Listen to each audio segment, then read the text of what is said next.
and he's like the guy they fight constantly in this movie. He's throwing these giant, what do you call them, casks? Yeah, the wine casks. These giant barrel things of wine that are like 5 feet tall. He throws it at Dennis Rodman, and Dennis Rodman grabs it, and then the Asian guy jumps and kicks a hole into it. Like, what? Why did you throw the barrel at him just to kick a hole in it? And then there's like this awkward fight scene, and then Dane Cook sees the quote-unquote kidnapped daughter and chases her, and then her boyfriend thinks he's trying to like rape her or something, and there's like this really awkward. It's revealed that the French boyfriend of the girl is somehow like really well trained in fighting and gunplay and stuff, and although they end up stuffing him into a shopping cart and make him go down the stairs, and so it looked kind of childish, and it was very Home Alone. Somehow, ultimately, Dane Cook and Dennis Rodman get the girl, put her in the back of their car, and then this chase scene ensues where the guys are just randomly shooting into the air instead of trying to shoot at their car. They're not even aiming at it. And then their car has this like James Bond shit where it goes up onto two wheels, and then rather than shooting out the tires that are a foot away from them, they start shooting at the air, and then they drive the car off a cliff, and of course it's got a parachute that deploys, and Dane Cook is having an aneurysm. It was a Chitty Chitty Bang Bang moment. When you see the scenery below them, it was, I think actually Chitty Chitty Bang Bang did a better job of doing that. And they glide down to the beach, and then the parachute retracts. So the next thing that happens is it cuts to the father in San Francisco or L.A. or something. Yeah, I don't know. The father of the supposedly kidnapped girl. They're like a fake office for him. Yeah, and then Dane Cook's on the phone with him like, hey, we got your daughter, and he's like, okay, I'll fly in and get her. And he's in like an office, but it's really poorly green screen, and it's like, this thing's filmed in like France. They've been using, and let me say, they really took whatever rental time they had for the helicopter and made a shitload of money off it. So many flyover shots. Yeah, they really used that helicopter for the full hour they rented it. And they filmed the dad in the office on a green screen of an office rather than just finding a fucking office and filming him in the office.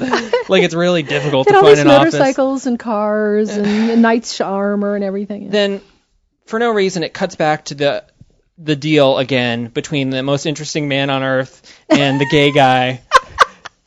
From the very beginning of the movie, which is unrelated to this kidnapping story, and we're not sure what the deal was about in the first place because it's never established.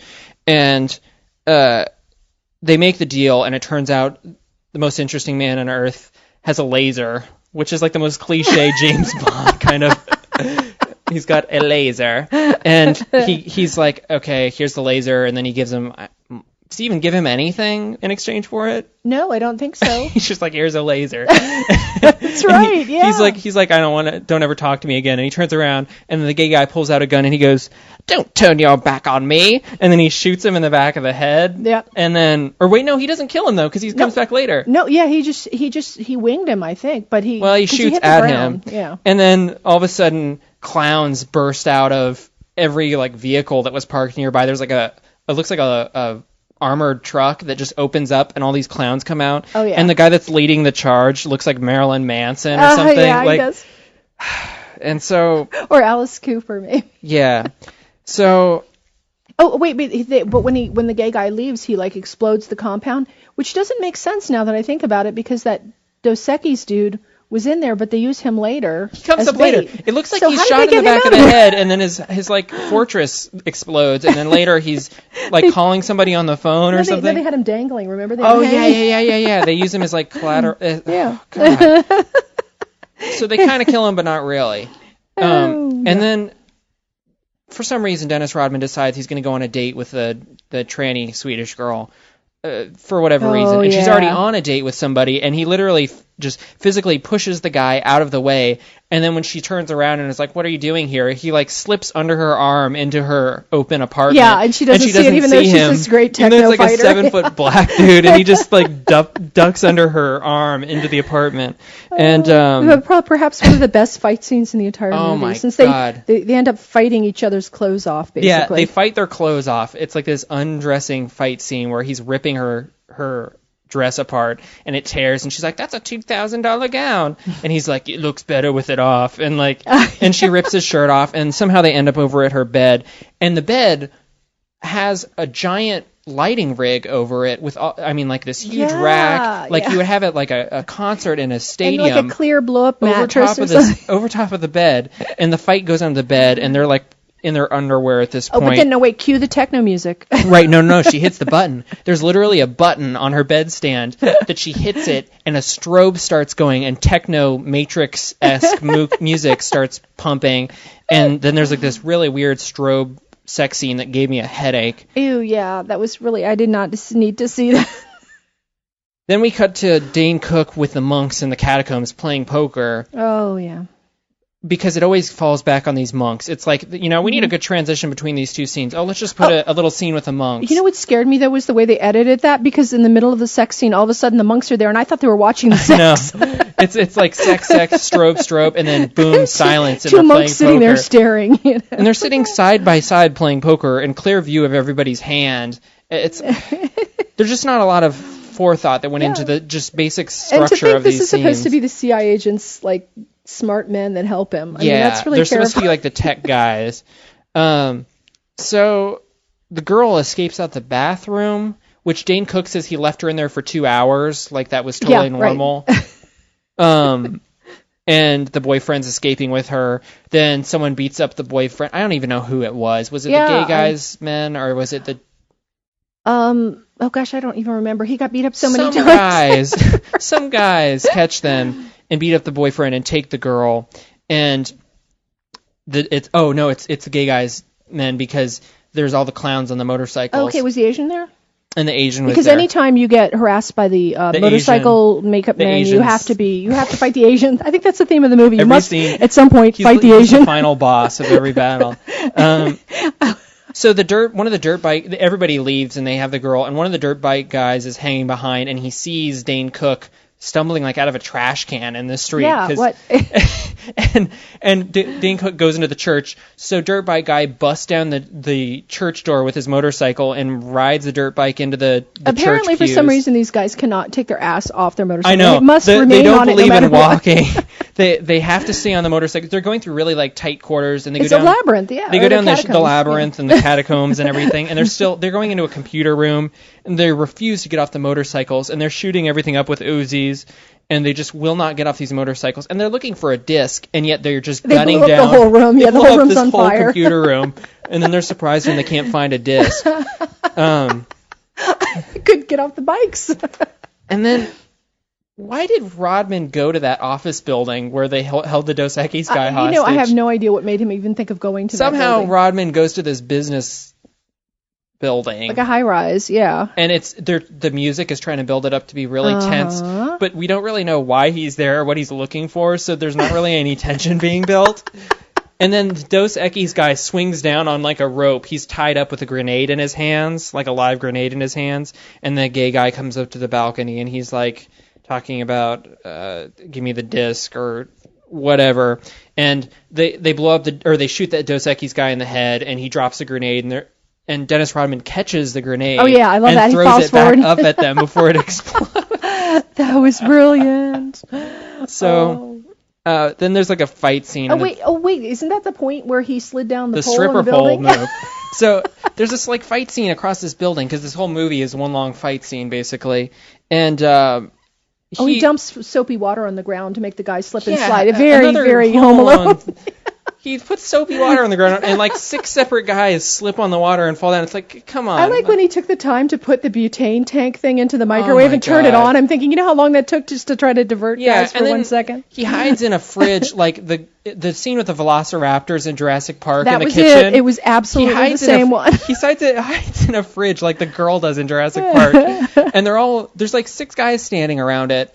And it's like, maybe you should open it or shoot him or shoot through it. And he opens the door and pushes out like a dish rack. Yeah. That's not a solid object. It's just like a thin dish rack. And he uses it as a shield. It's like a riot shield as he wheels it through the kitchen and escapes out onto the side of the building, where there's this giant pole that's like 4 feet in diameter, and he straddles this thing.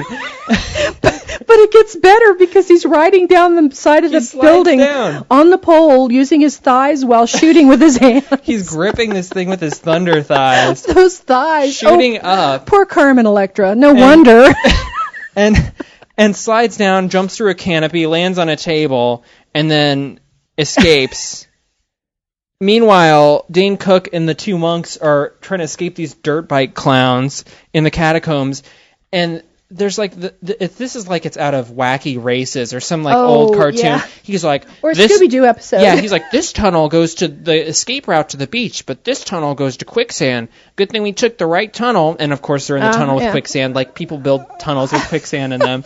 So Dane Cook and the monks are sinking in the quicksand, and Rodman shows up and rescues them, and he goes right back out, and Dane Cook's trying to stop him. He's like, there's no point. She's gone. They took her. And then Rodman delivers what was my favorite line in the movie. He turns around at him. He goes, it ain't over. Oh, that's right.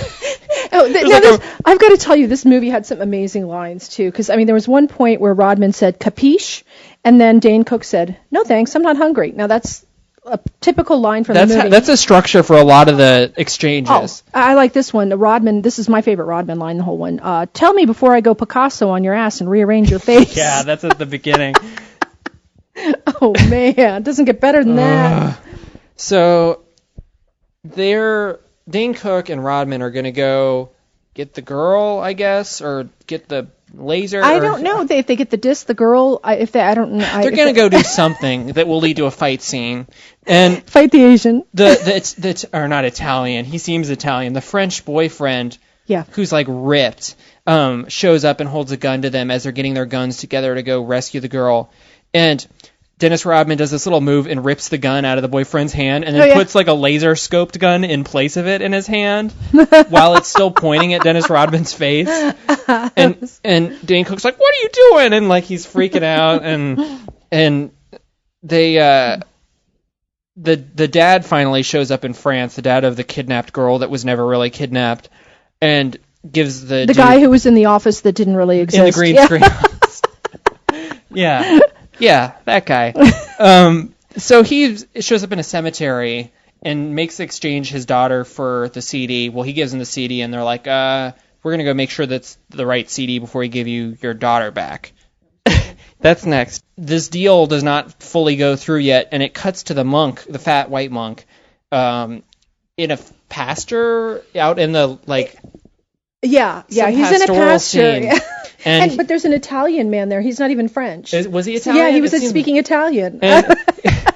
Why not? And so he's trying to buy like a herd of sheep from this dude with a bag of gold. Like, yeah, drawstring bag of gold. What in the fuck? So the guy's like, oh, no, 40 gold. And he's like, no, 30 gold. And he makes the deal. And then he tries to take the, what do you call that thing, like crook? Oh, the staff. The crook staff thing that they use to herd sheep. And the guy's like not willing to give it to him, and he rips it out of his hands. And you're like, okay, we were just doing this like deal for this girl's life, and now this fat fuck is trying like, to save the lives of a bunch of sheep. Trying to buy a herd of sheep, and like you can assume it's leading into something, but it's like there's been no explanation as to what is going on. We still don't even know the villain's motivation. And you know what I don't get is all of their communication equipment down in the labyrinth had been blown up, so how do they even know what the hell's going on? I don't know. Yeah, how did this monk know? Well, I'll get to that shortly. So the monk herds all these sheep up onto a very narrow bridge, which coincidentally happens to be where the gay villain is driving his little motorcade with back to his fortress, as if this monk with no communication, no computers, nothing, just traveled through the Italian countryside.